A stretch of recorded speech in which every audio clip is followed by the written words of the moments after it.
বিশ্বকাপ শেষ হয়ে যেতে পারে, কিন্তু একজন কিংবদন্তির গল্প কখনো শেষ হয় না। আজ ব্রাজিল হেরেছে কোটি কোটি ব্রাজিল সমর্থকের স্বপ্ন। আর হয়তো আমরা শেষবারের মতো বিশ্বকাপে নেইমারকে ব্রাজিলের জার্সিতে দেখলাম। শৈশব থেকে যে ছেলেটা ড্রিবল, হাসি আর জাদুকরী ফুটবল দিয়ে পুরো পৃথিবীকে মুগ্ধ করেছে, সেই নেইমারের বিদায়টা এমন হবে এটা কেউ কল্পনাও করেনি। ট্রফি হয়তো তার হাতে ওঠেনি, কিন্তু কোটি ভক্তের হৃদয়ে নেইমার চিরকাল একজন চ্যাম্পিয়ন। ফুটবলে জয় পরাজয় থাকবে, কিন্তু কিছু খেলোয়াড় শুধু ম্যাচ জেতেন না, তারা মানুষের ভালোবাসা জিতে নেন। নেইমার তাদেরই একজন।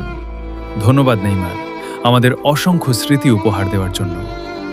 যদি এটাই তোমার শেষ বিশ্বকাপ হয়ে থাকে, তাহলে ফুটবল ইতিহাস তোমাকে কখনো ভুলবে না।